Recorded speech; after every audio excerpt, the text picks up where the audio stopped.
Only 2 games left to go before we say goodbye for today. So, casters, take it away. There's it is only impressive, 2 though. games left. Jacob, I was just gonna say, it is impressive that few teams like Acorn can just go ahead and decide, hey, I'm just gonna practice, right, in my majors, in my heats. Yeah, that's what I was even thinking to say, the practice. You talk about practice with kind of a lack of tournaments throughout the course of this season, 2 divisional cups. This is exactly what teams in their situation could start to do more and more often throughout the rest of these groups. But game number 4, 2 games left. Let's get right into the action. And this is where it really starts to get interesting here. With these 2 games left, I'm looking at the leaderboard right now, Monster. 2 points would separate a possible top 5 going to the grand finals and having to play through that LCQ. That is elimination difference. That's a singular placement point of difference. And then we haven't even touched on the topic of any of the teams inside of the top 5 get a win. That opens up a spot at the bottom of that consistency. Yeah, at this point, I mean, Agers, Acorn, Boyo clearly have enough points to go ahead and hold the top 5 spot. If they just decide, hey, we're gonna just like be very casual these next couple rounds, right? Really just play it out, try to continue to refine our strategies. They're gonna take away a spot to the grand finals easily from someone else, but at the same time, they're kind of teeing up another team to take a dub, right? So it's kind of an interesting dynamic. In any case, we will be seeing them at the grand finals. That's very clear. And one thing's for certain, everyone else that's not in that like 120 plus threshold point area right now, you got to turn online. You need a win. Yeah, 100%. And this is kind of like one of those teams that I'm looking at as well that lands over here for the most part, contested drop. They're outside of that bubble as of now, but if they're able to win these fights a little bit quicker than when those third parties come in some of the games past, this could be that opening opportunity for them. This is where they're going to look to get aggressive and try to finish these fights. They've won almost every single one of these fights so far on today's games, barring a third party. As Ian takes the first shot, that's going to give him an opportunity to separate the rest of this team and try to converge with the numbers advantage. Back-to-back shots yet again coming out from King as they get another elimination and the eventual wipe. And they're doing good right now. 122 points. That team wipe right there is going to propel them up big time. More cushion for them to continue to, earn their way up the ranks right now. All they need here is a big end game, and they'll be a true shoe into the grands. On the other side, look at what's happening here. Again, this is a team that is played exceptional, right? You could just tell by their end game strategy, their positioning, all the highlights that they've managed to pull through so far. Clearly a cut above the rest. The BG Money and Rise could become the first on NAC to place top 5 in all 5 group games, right? Possibly setting up a little historic run for themselves. Yeah, especially since a couple of these guys are in the top 5 for overall damage throughout the course of these games, as Vixie, Boogie, and Avenger do find another elimination here down below on that low ground. Full team up above on that mountain, and even on the inside, you see Cinemod in there just trying to get whatever loot is left behind. Have to be careful. Boogie knows now that somebody's here, breaks that build. Cinemod just revealed his positioning in a 2v1. You know they're going to push forward. You know they want to try to seal the deal here. Like the pressure coming out of Boogie Vixie. In up. Gotta finish this quickly, though. You know, too many teams like to lurk around these mountains here. Cinemod, tag from behind. There it is. What just happened there? I'm sniping that one up.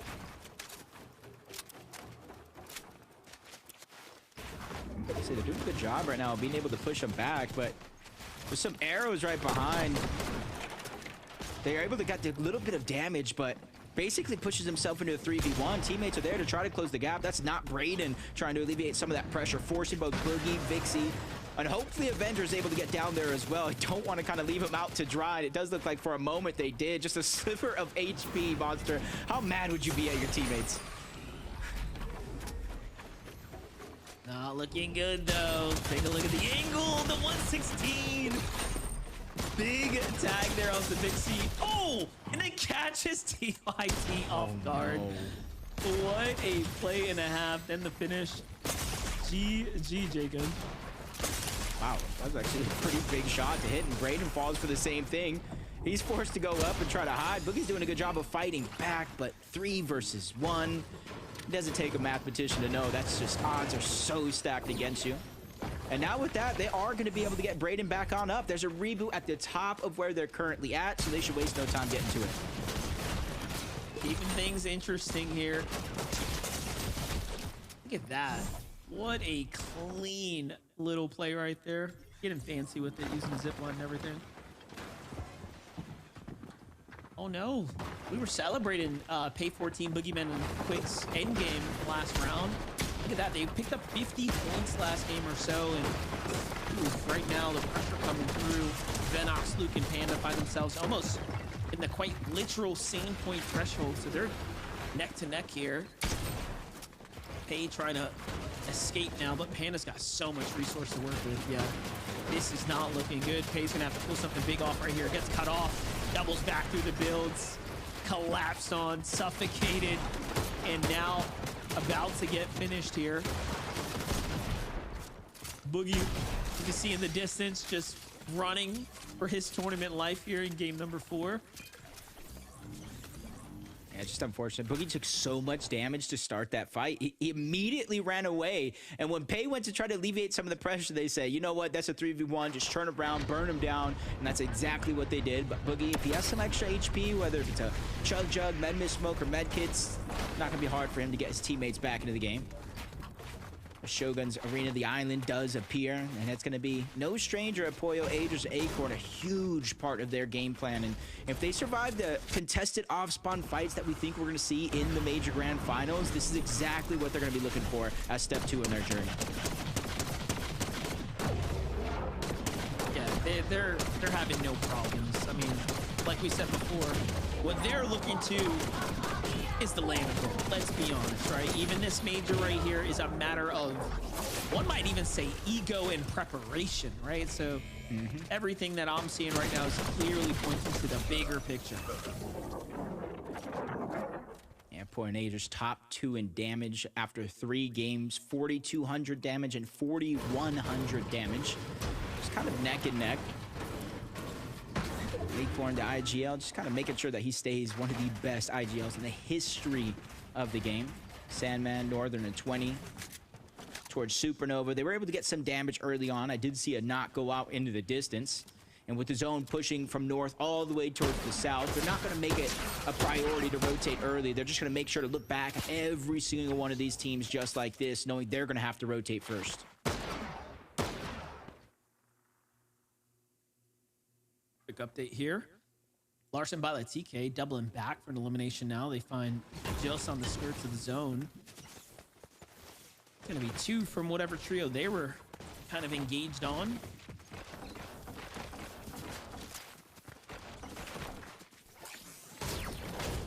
Just another one of those zones that looks like it's pushing all the way towards the south, and I wonder how telling that island actually is, because you see last game, it didn't pull over Foxy. Acorn, Aegis, Pollo forced to rotate towards the north. That's where the zone pulled. This time around, Foxy does have the island, and it looks like the zone is pulling towards the south. Anybody here else done their homework? Probably setting up around this area. Kappa Kappa Factory, the Rainbow Field, the direction they're looking at, and even Utopia, where a new team honestly could be positioned at, as Booga, Craze, and Threats did win that last game. Oh, most definitely. That's a dynamic that is for sure taking place right now. I mean, yeah, you know, you got to think about that too, right? 3 less trios already in the lobby, kind of loosens things up a bit here in the early game. Not as chaotic. It almost feels like we saw in those first 2 games, especially. Pretty noticeable, fast, action-paced early games for those, but G-Money and Aviv, of course, securing Aspire here. Gonna be rewarded handsomely in a couple moments. Void, Broken, and King, though, doubling back to the Flutter Frogs here.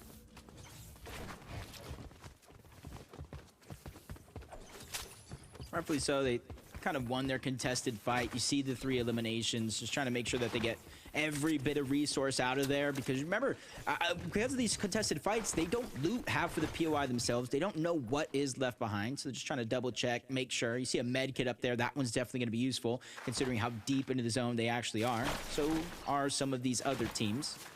Larson, Pilot, TK, they have 2 eliminations so far.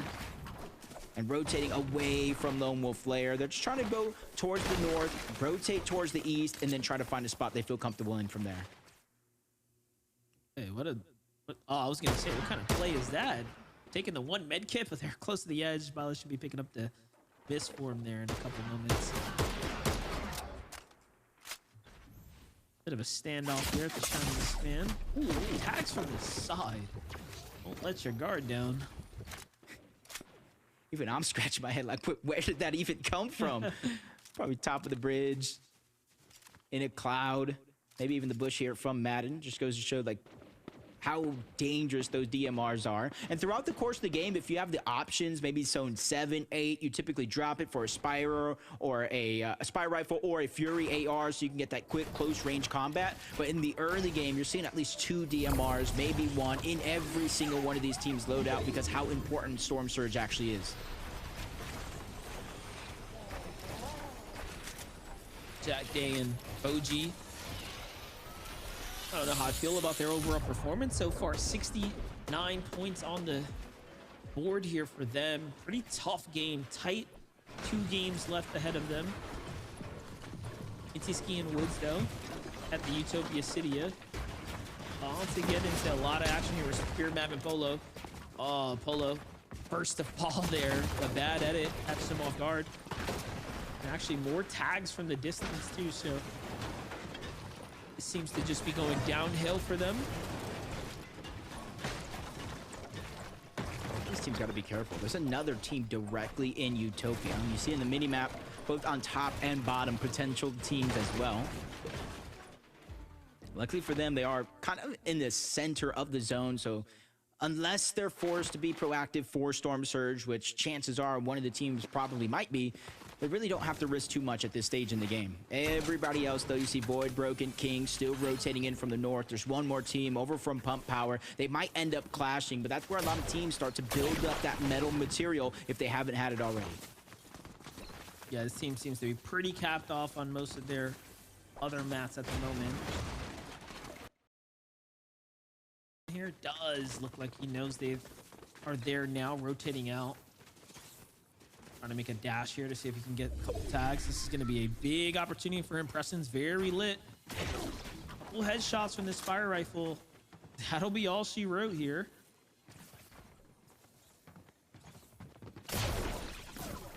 Yeah, it's not much, but that superhero rank upgrade, you see kind of the HP going up 1, down 1, up 1. That's because they did rank up to A rank, not having to force out any of that HP just yet as we tune on Poyo, Agers, Acorn in another fight in Demon's Domain, so not too far off from their original drop spot. That's the tick there on the other side, but from up above, down below, Acorn, Poyo, they're trying to converge, sandwich onto 1. That's the tick there on the other side, and I think Agers had joined the fun as well. Luckily for him, he's trying to disengage with the dashes, but it's only going to help for so much. Agers is still going to be able to get that down. I think Acorn is going over to clean that one up. Yeah, down body at the bottom of the builds as well. Yikes. Agers, interesting enough, every time we tune into him, he's got those 6 big pots. So you're just seeing kind of the strategy almost take form here, right? Whose role is what? Oh, look, Aloe. I didn't know where he was. He's kind of hiding out in the background there. Okay, I see Kappa at the edge of zone. Probably the top of outpost. So it is kind of centering up for the most part. Demon's Domain is on the outskirts as well, on the western edge. So everybody right now on the north end, even on the northwestern edge of the map, still trying to find their spot. And that's where that edge of the zone is going to be so clustered. And you can kind of see the huge difference already. Silic, Jargo, and Havoc. Relatively nobody here on this side of the map. That's just because they're all on the north. Happening on the outskirts, though. Luzon and Power. This little scenic rotate here. They're playing ultra dead side. They're going all the way around here. Not looking to take any risk. See the Spire for the Shrine here in sight.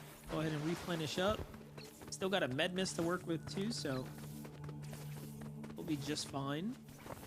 Yeah, look at how there's no one in sight down here. If they, for some reason, need damage, I mean, they're cooked. Yeah, I was thinking they're looking for the launch pad. Yeah, they gotta have to hurry up and get in there, because even if they're above the threshold, let's just say 1, 2, even 300, we know in the next couple zones that can change in the blink of an eye. And the slower you are to rotate in, more and more teams will kind of take that priority positioning away from you, and you kind of get left whatever is going to be left over. Brilliant Aiden Hound. They have the blueprint for success so far today.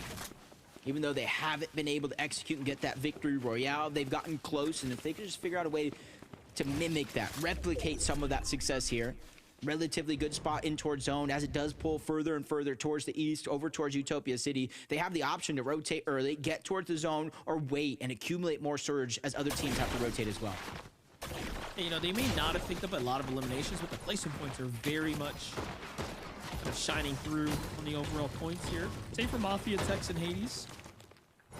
This game, actually, surprisingly, they don't have any early game elims. They have been one of the few teams that have been consistently battling off the drop.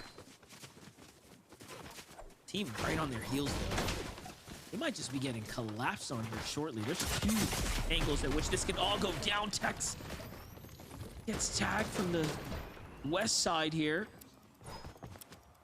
The team behind him stops moving in their tracks. Like, wait a second, we don't want to get caught in between this canyon here. It's pay 14. I know we have the luxury of seeing it too. You see how many teams are on the edge that they're rotating towards as well. 82 below the damage threshold. So instead of focusing on just getting Storm Surge, they're going to try to get in towards the zone first. Find a spot that they feel comfortable with, and that's where they're going to try to accumulate some damage. Maybe even on this edge, knowing there is a team behind them, because that shots that we saw earlier on could be their opportunity. Might be the only safe one at least. Pollo, Aegis, Acorn, they already have the medallion from the island, and they have Havoc down as well. Their destruction of group number 1 continues. Flexing at this point. 1,000 above here. None of the problems we saw kind of in that game too. Mafia, Hades, and Tex, though. You just watched them rotate here. I like that lurking play they were trying to set up, but it seems like team didn't end up tailing behind him. That's a fresh pickup, though. Oh, I don't think he saw Boogeyman there. Missed edit now. Kind of keeps him exposed. Team Flyers back, though. And there it is. They're pushing that solo that he saw. Yeah, I think they kind of saw him at the last second, but they really had no choice. They couldn't go for. Ooh, nice shot into the stairs from 50 or so to 181, plus the elimination on top of that. And for Teeks, Hades and Mafia, they started this game at 132 points, 3rd place on the consistency. They just need to continue to have the same type of games that they're having, or at the very worst, just not go down early outside of placements. For G-Money, Rise, and Aviv, 208 points, all but secured their spot as well over from the outpost. Things are looking good for a good portion of the lobby, but Naves, the Tick, and Aloe now have their backs up against the wall. Active Storm Surge, 180, drop down to 73. They're connecting with shots, but not fast enough to alleviate any of that pressure. Every 7 seconds, 25 damage. And on the other side of these boxes, Monster, it's Aegis, Acorn, and Pollo. So it's going to get harder for them if they're fighting it out as Pollo claims the first. Aloe fought so hard to save his team, pick them up, get them back in the game here, but 500 below the threshold there. I mean, there's only so much you can do, especially this late into the mid game now, as things are starting to really progress along. Pollo, Aegis, and Acorn continuing to use these opportunities to just polish up and sharpen their steel. Look at that find right there. Plenty of material for the end game to come. Mafia, Tex, though, and Hades, look at this. 400 below now, so although they've kind of inched their way through, find and have found opportunities to kind of stay in the game, this is where they've now fallen significantly behind. They will need to take this full trio fight. I like that they're doing it here and now before it gets in later, but this is not going to be easy at all. And they did get that superhero upgrade throughout the course of that, but exactly what you said, 403, that's more than 2 full eliminations worth of damage. And it's just going to continue to get worse. The zone pulled towards the south, 456. They have an idea of a team right below them that they kind of want to jump on, but they haven't got the green line yet. And the more time that they waste in this situation, Monster, the harder it's going to be to get the surge and survive the rotation. That A rank definitely giving them a lot of time alive. They're kind of playing with house money here, but tagged on the rotate. That's the setback. You got to be careful with. The surge, of course, starting to add up here. See if they can do something big here. They need to finish this team. No, they were waiting, ready, kind of block those shots coming in. This is it. Woods comes down, no, boxes him up. And the counter cone out of Woods there allows him to escape ever so briefly. Mafia finds a tag, needs the siphon here to stay alive in the game. There it is. Jacob, they might be doing it somehow, some way. I mean, just a couple more seconds to survive, kind of live to see another day. Need Storm Surge to deactivate for a moment, give them a chance to breathe and refocus their attention onto something else as Luke, Vinox, and Panda Season is just rotating away. That is their Storm Surge if they have any hope of getting it. And Hades goes down to Void outside of the storm. Mafia's left by himself, 610 damage, and he's gonna finally meet his maker here. But no, 3 HP and a dream. 23 seconds, Storm Surge will reactivate, Monster. Oh my gosh, there it is, the miss. He was waiting for it to go there and cool down. No, tagged on the way, but hey, he earned, might have been a placement point, top 20 there, so wasn't for nothing, just battling through and through to the very end. Meanwhile, Vive, Rise, and G-Money, they want this refresh here. They find Liam and Flo on the outside of the zone, the full finish, just collapsing on the teams. They get a big set of material there to go ahead and work with now. Dargo Silic, the last two alive on this trio, seem to have had a tough time with Surge themselves this last zone. Things are starting to heat up now. Get high ground though. Boyo, Agers, and Acorn. I think they had enough Fortnite for the night. They might be looking to pack this one up. Hey, any team that's below the consistency leaderboard, 6th and on, you're kind of hoping them, Aviv's team somehow pulls off the victory royale, because that kind of ushers everything upward. It opens up a spot at the bottom of consistency, and with how close it is, it could be anybody's game. Void, Broken, and King, one of those teams that I was talking about, started this game at about, I think it was 4th place on that consistency leaderboard overall, so they're definitely within reach inside of the bubble. They just need to solidify it here without these next 2 games. Yeah, this is good. Good time to go ahead and punch out. Liam at it, Drizzy no. Caught on the move there. Again, you're just seeing the update of all the teams that are kind of in the running, but just having a really tough game 4. Yeah, this is... I feel like every team that is inside of the bubble, except for 2, has been going down, has been facing so many difficulties. And while for them that may be a little bit of a curse, for everybody else below that leaderboard, that's a blessing. That just means the overall standings is going to be that much closer at the end of the day. As another rotation, good portion of the lobby gets the front zone, but the rest is everybody's going to have to rotate back. Luckily for them, there's no active Storm Surge just yet, but that can change in the next couple seconds. Yeah, if there's any time to stay consistent, get the big points is here and now, while so much of the bubble teams are potentially looking to fall here. I mean, those points around that 110 to 130 area is the sweet spot here for top 5 so far. Plenty more to earn though. Top 15 left here. 197 below for Jargo and Silic. Good defense from Madden though, and he's gonna shut things down there, possibly eliminating the dreams of Jargo, but no. Jargo, just 2 builds left, hiding out. Nothing there. He's just simply trying to survive, but he gets caught out. 213 though. Aiden, Hound, Krillian. Instead of going for high ground too early, they're trying to dominate that low ground. But if you look up, it's Rise, it's Aviv, it's G-Money. They're on top of the world for now. But this is something we've seen already in games past. Hopefully they learned from their mistakes as the destruction continues down below. Agers looking to claim another one as they're putting pressure from box to box. Polio also closing in on that distance. Finally, they steal away one of those pieces and they take down Mako right after. That's a wish that hopefully he can make it to that last game so they can qualify. They're earning so many points right now. At this point, I'm questioning if they're even going to queue into the last game. They don't need to, but at the end of the day, they are popping off here and now. High ground force Aviv, Rise, and G Money situated comfortably. Void, Broken, and Kingdom. They've had a good run so far. They're eyeing up an opportunity to try to take a win here. I like this level of commitment here, but G Money and Rise want to go ahead and reconnect to their builds. It's all woods though. That could be telling of the situation of our high ground trio.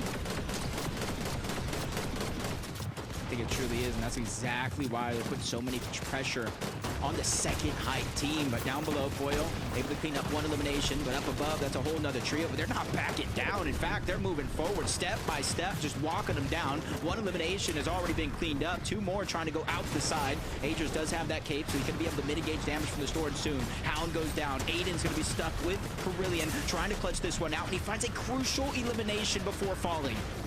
Carillion trying to cap off here. Player right beneath them. Can he get the tag? Nicely done there. It's on Today in the finish. And on the other side of the wall, another one waiting to happen. But Raw answers with a bigger tag. Siphon to keep him in the game. Meanwhile, the VG Money Rise, watching this all go down. They have no more mats, mind you, unless they've managed to find some way to pick something up. Yeah, look, they are completely on E here. What's the play for them? Acorn coming up. Yeah, this team has so many builds. This is all but GG. Acorn just cranking his way up. They want to win this game here and now. There's just no Aegis, so he's kind of doing it by himself because Poyo is kind of stuck. He's busy. His hands full with a whole nother team. They're separated, working as individuals. Rao gets flanked by Aviv, who gets flanked by somebody else. But if you look up, Acorn has done just enough. Exactly what you were talking about. They expended every material until they were fresh out, going up against Acorn, who's not slow in his role. He's ready to fight. He knows the men miss smoke is a sign of weakness, but he bites off more than he can chew. He's going to go down, but Poyo's by himself. 1v3 situation, and he meets that same fate monster. Unfortunately misses the tag that matters. Aviv, Rise, and G Money managed to survive the onslaught with no mats. And in the end, Core, Org, and Preston on the low ground, hearing it all go down. Also no material. This is just going to be a full-on clash here of a 3v3. And then there's one lurking nearby. Could be Raw if who's playing his zone. That big tag from him kind of in the mix here. Yeah, he's found himself in the mid-ground. Hey, he's got material for everyone else here, though. He seems like he misforms up to the top, so keeping things interesting. There goes the delivery. Aviv comes around, using that misform to get up above. I like the edit, and it's just chaos in the low ground, but Aviv is fired up, and well played for them. They secure the dub. Smooth walking across that finish line. They had high ground, and even with Acorn contesting them when they were out of materials, they gave it up together. They played as a team, and eventually Acorn Poyo got separated. They fell, and then the rest was theirs from the taking, and some big plays by Aviv at the end. Even might not have picked up the most eliminations, but the damage he dealt was a huge difference maker for them. Definitely was. And you know, I was looking at the material counts for G Money, Rise, and Aviv, and I'm like, wait a second, two of them have nothing, but it seemed like they funneled everything into Aviv. So Aviv kind of was the win condition at one point, but look at the kickoff there. G Money really opening up this battle, getting that initial elimination, allowing Aviv to go ahead and finish up the job. Well played for them, and Victor Royale for Aviv, G Money, and Rise send them straight to grand final. Zeke, that was match number 4. The big cheese of Eve, G Money and Rise going straight through to grand finals. You love to see it. Also, that bird form, the kind of drop down shot, bird form back up, pop back out, drop down shot. Okay, all right. That's the swaggiest thing I think I've seen today. That's it. No, I swore that Alfred Hitchcock is writing this script right now because it's just birds everywhere. But obviously, we all knew that Aviv, G Money, and Rise were going to be coming out, going into the grand finals, because these first 3 games, they have just performed so well. They got a 5th, a 2nd, and a 3rd. And what better way to round out their day than getting that victory royale on height that we've seen them kind of testing the waters a little bit, but finally confidently grabbing that height and just running away with it, Vivid. Yeah, I mean, shout out to the Kinch chat that we got to see come through that game as well, right? It's like, oh, you know, Rise, Aviv, and G Money could be the first team to get top 5 in all 5 of the group games. And yeah, that's right there is why it's so hard for a team to actually kind of do that. Because if you're good enough to get top 5, in 5 of the games, then you're probably good enough to go ahead and win one as well, right? So, of course, Rise, G Money, and Aviv winning. They're not going to be playing match number 5. Can't get top 5 in all 5 games if you can't play all 5. But yeah, I mean, incredible stuff for them. And, you know, we'll see it in a little bit here, but the leaderboard effects of one of those very, very consistent teams winning a game shuffles things up. That's right, Vivid. And we'll see that after this short break. With only one game left to go.